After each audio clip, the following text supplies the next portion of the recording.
আপোনালোকৰ সকলোৰে ভালে আৰু বৰ্তমান মোৰো ভালে। আপোনালোকৰ কাৰণে আন এটা ব্লগ লৈ আহিছোঁ, মানে শাকৰ খেতি। মই শাক খেতি কৰা শাকৰ বাগান দেখুৱাম আপোনালোকক। আমি এনেই থুলমূলকৈ কৰি ঘৰতে খাই আছোঁ, সেয়া দেখাম, বলকচোন। এয়া মোৰ শাকৰ খেতি।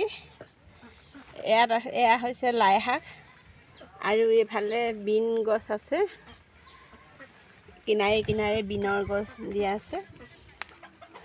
বেঙেনা, বিন এনেকৈ কিনাৰে কিনাৰে দি গৈছোঁ।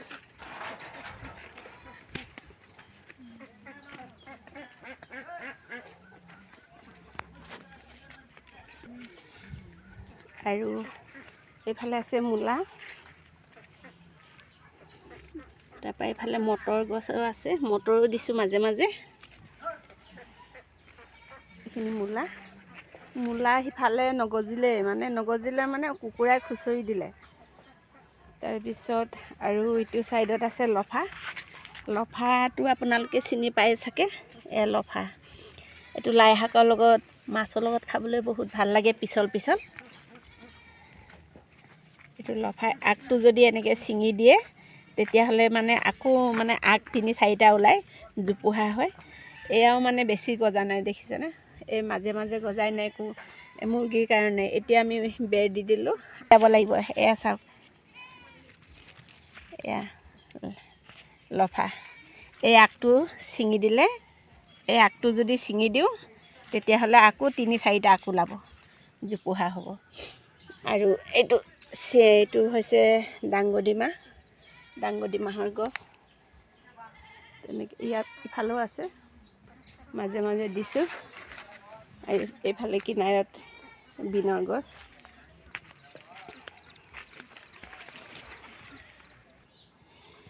এইবোৰ সৰু সৰু হৈ আছে। এইটো মৰপাত তিতা বুলি কয় যে, তিতা লাগে খাই। এইটো ছিজন নহয়, তথাপি আমি পেলাইছোঁ। এইটো মৰপাত। তাৰপৰা এয়া ধনিয়া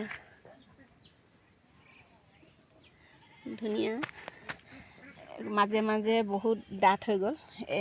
এই মাজত বহুত ডাঠ হৈছে। এইখিনি ধনিয়া হয়।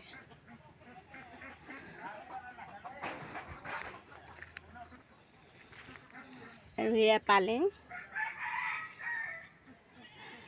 প্ৰত্যেকতে কিনাৰে কিনাৰে মটৰ গছ দিয়ে দিছোঁ। আৰু মই এজুপিকৈ এনেকৈ কিনাৰে কিনাৰে পালেং হয়। আৰু ইফালে আছে গাজৰ।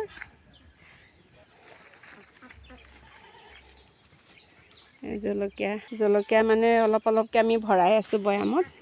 বৈয়াম হৈছে, কাৰণ কেলৈ আমি খায়ো থাকোঁ ন ঘৰত, সেইটো কাৰণে। এইটো পৰিয়ে গৈছে।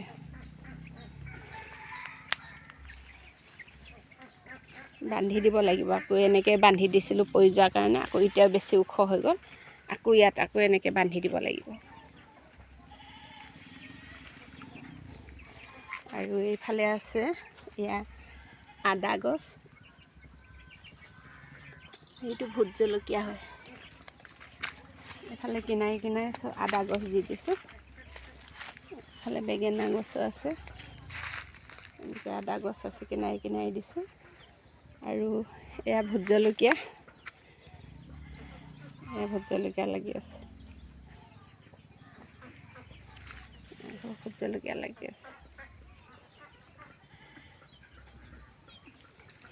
আৰু এইফালে আছে টেঙামোৰাটো শেষেই হ'ল। আৰু আমি মাছ আনিলে প্ৰায় টেঙামোৰাৰ লগতে খাওঁ। এইফালে জাহাজী কলো লাগি আছে। এইফালে আছে নাৰিকল গছ। আৰু এইফালে কচু গছ ৰুই লৈছোঁ আমি। কেতিয়াবা খাবলৈ মন যায়, তেতিয়া আমি ইয়াৰ পৰাই উঠাই সপ্তাহত এবাৰ হ'লেও খাবলৈ পাওঁ। আৰু ইফালেও আছে, আৰু সেই সিটো ছাইডতো আছে অলপমান কচু, ইফালেও আছে। এনেকৈ উঠাই পিনি আমি খাওঁ। এয়া পাণ গছ, হয়নে নহয় বুলি ৰুইছিলোঁ, হৈছে। চাওক, এয়া পাণ গছ।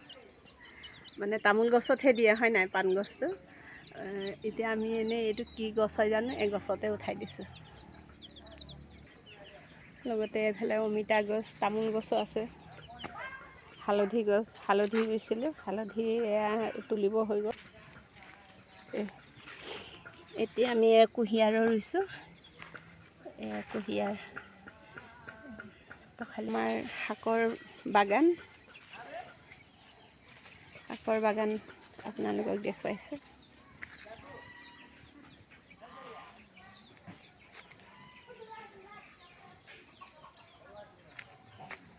ইয়াত লগতে আনাৰসৰ গছো আছে, মানে চব মিক্স কৰিছে। আৰু ভাল লাগিলে আপোনালোকে লাইক কমেণ্ট কৰিব, আৰু বেয়া লাগিলে আৰু নকৰিব। এনেকৈ মোৰ ব্লগটো সামৰণি মাৰিলোঁ। Bye bye.